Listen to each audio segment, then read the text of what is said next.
بسم اللہ الرحمن الرحیم۔ عزیز طلبہ، السلام علیکم ورحمۃ اللہ وبرکاتہ۔ جماعت نہم اور دہم میں نظم نعت کی تدریس کا سلسلہ جاری ہے۔ مشقی سوالات پہ ہم آ چکے تھے۔ سوال نمبر 1 کے جز جو تھے الف ب جیم دال اور ہا، اس کے جوابات آپ کو سمجھا دیے گئے تھے۔ امید ہے آپ نے اب تک ان کو نوٹ بک میں تحریر کر لیا ہوگا۔ سلسلہ تدریس کو آگے بڑھائیں سوال جواب کے سلسلے میں، تو صفحہ نمبر 124 پہ، جی ہاں صفحہ نمبر 124 کے سوال نمبر 2 ہے، اس نعت کا مرکزی خیال بیان کیجیے۔ مرکزی خیال سے متعلق پہلے بھی کئی دفعہ بات ہو چکی ہے۔ آپ کو مرکزی خیال کی تعریف بھی سمجھا دی گئی تھی کہ مرکزی خیال کیا ہوتا ہے۔ ابھی نعت کے پڑھنے کے بعد بھی ہم نے مرکزی خیال سمجھا تھا کہ شاعر جس سوچ اور تصور اور خیال کو سامنے رکھ کر وہ نظم لکھتا ہے، وہی اس نظم کا مرکزی خیال ہوتا ہے۔ وہ سوچ و تصور جو ہے وہ اس کا مرکزی خیال ہے۔ کیونکہ نعت لکھی گئی ہے، بات ہو رہی ہے نعت کے مرکزی خیال کی، تو ہم ان میں یہی بتائیں گے کہ اس نعت میں یا اس نظم میں شاعر نے حضور اکرم صلی اللہ علیہ وسلم کی عقیدت اور محبت کو مرکزی خیال کے طور پر پیش کیا۔ بنیادی بات تو اللہ کے رسول صلی اللہ علیہ وسلم سے عقیدت اور محبت ہے۔ یہ ہم ابتدائی جملہ اس طرح لکھیں گے۔ اس کے بعد ہم بتائیں گے کہ شاعر نے آپ صلی اللہ علیہ وسلم کی صفات بیان کی ہیں، خوبیاں بیان کی ہیں، آپ صلی اللہ علیہ وسلم کا تقابلی جائزہ پیش کیا ہے، دیگر انبیاء علیہ السلام کا آپ کو دوست اور ساتھی قرار دیا ہے، اور مختلف جو صفات بیان کی ہیں وہ بتاتے ہیں، بعد بتائیں گے۔ اور بنیادی مقصد اس نظم کا یہ ہے کہ ہماری زندگی جو ہے وہ عملی طور پہ اللہ کے رسول صلی اللہ علیہ وسلم سے محبت کا اظہار کرے، یعنی اس کا مظاہرہ کرے۔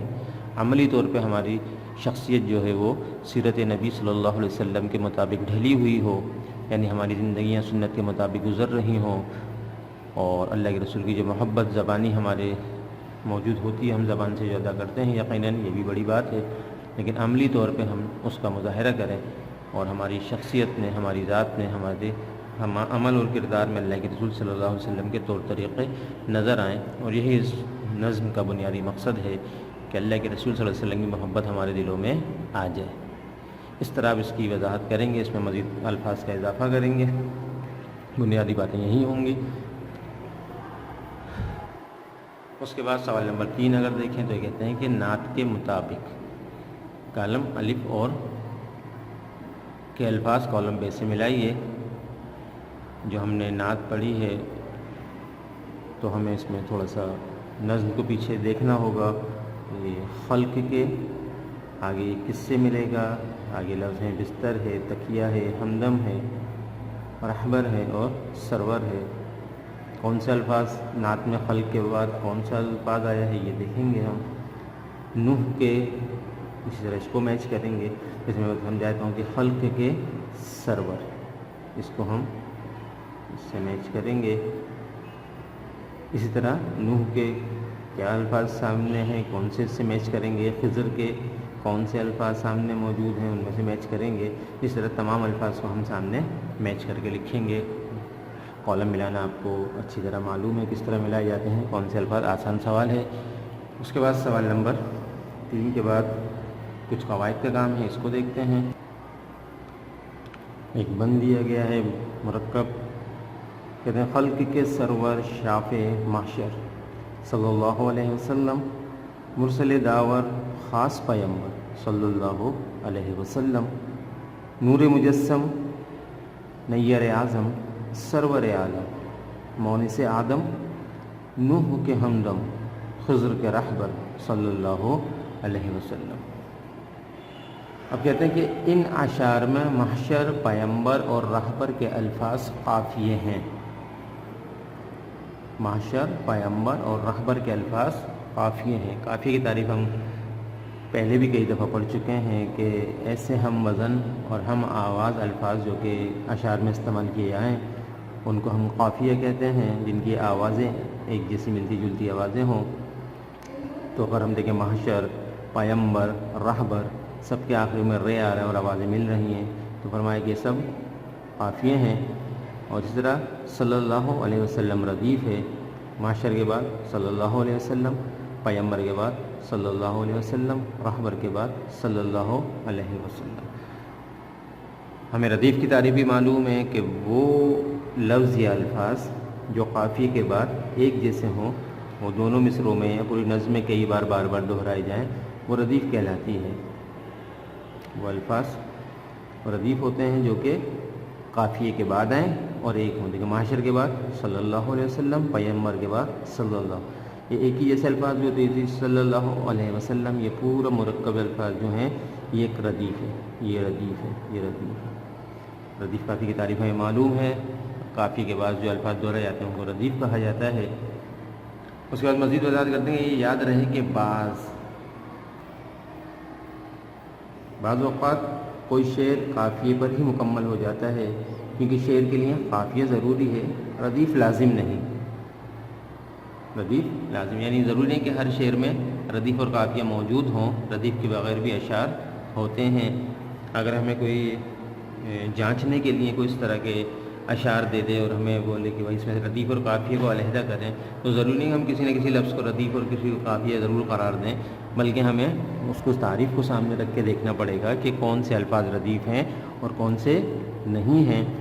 اور اگر ردیف کا استعمال نہیں ہوا ہے تو ہم اس میں یہی لکھیں گے کہ ان اشعار میں ردیف کا استعمال نہیں کیا گیا، کیونکہ بعض اوقات ایسا ہوتا ہے کہ بچے وہ جو سمجھ آئے نہ آئے وہ کوئی نہ کوئی لفظ کو بتاتے ہیں بھائی یہ ردیف ہے اور یہ قافیہ ہے، تو ہمیں پہلے دیکھ لینا چاہیے تعریف کو سامنے رکھ کے کہ ردیف واقعتاً اس شعر میں استعمال بھی ہوئی ہے یا نہیں ہوئی، اور اگر نہیں ہوئی تو ہم اس میں بھی یہ بتا دیں کہ ان اشعار میں یا اس شعر میں ردیف کا استعمال نہیں کیا گیا۔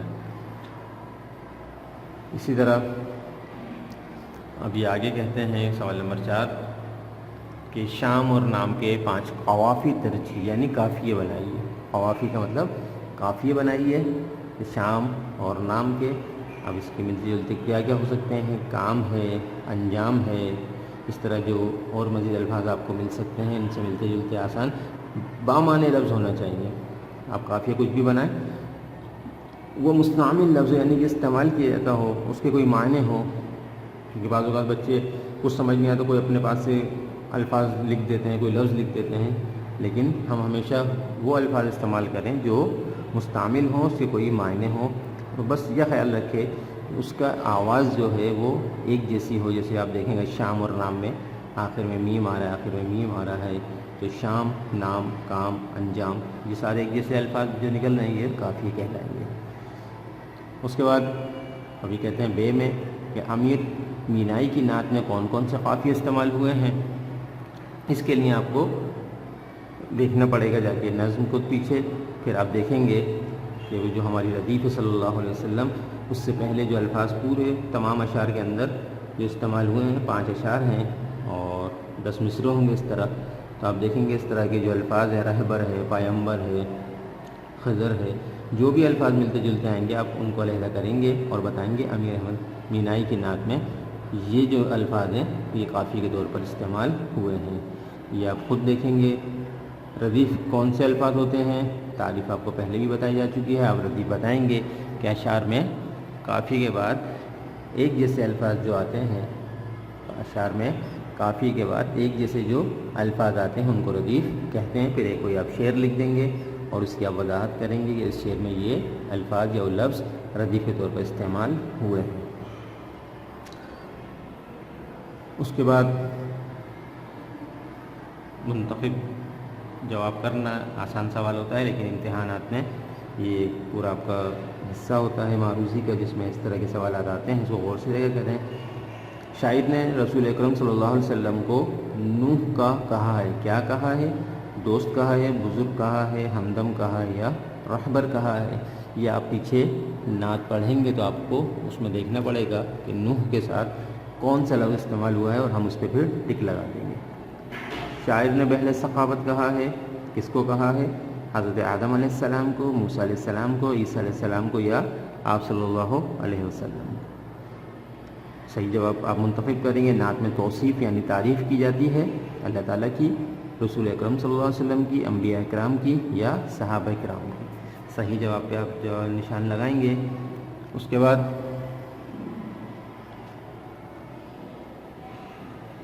تاریک دنیا سے مراد ہے، اس کے معنی آپ کو لکھوائے گئے تھے، دنیا کو چاہنے والا، دنیا سے بیزار، دنیا کو چھوڑنے والا یا دنیا میں مصروف۔ الفاظ معنی بتا دیے گئے تھے، صحیح جواب منتخب کر کے لکھ لیں گے۔ اس کے بعد اس کا آخری ہے کہ اس نعت میں مذکور انبیاء کی تعداد ہے، یعنی جن کا تذکرہ کیا گیا ان کی تعداد ہے 4، 5، 6 یا 7۔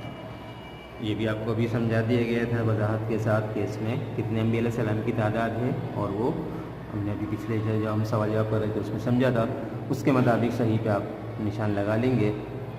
اس طرح یہ آپ کی مشق مکمل ہوگا۔ امید ہے کہ آپ کو یہ باب سمجھ میں آ گیا ہوگا۔ آج تک کی ویڈیو میں ہم اتنے کام کو اپنے موقوف کرتے ہیں، آگے سلسلے کو نوٹ فرما لیں، یہ سوال جواب مکمل کر لیں، نعت کے سوال جواب مکمل، یہ آپ نوٹ فرما لیں کہ نعت کے سوال جواب ہیں مکمل ہوئے، ہم نے تمام سوالات کے جواب سمجھ لیے ہیں۔ امید ہے کہ آسان طریقے سمجھ میں آ گئے ہوں گے۔ دوسرے سبق تک کے لیے اجازت چاہوں گا۔ السلام علیکم ورحمۃ اللہ وبرکاتہ۔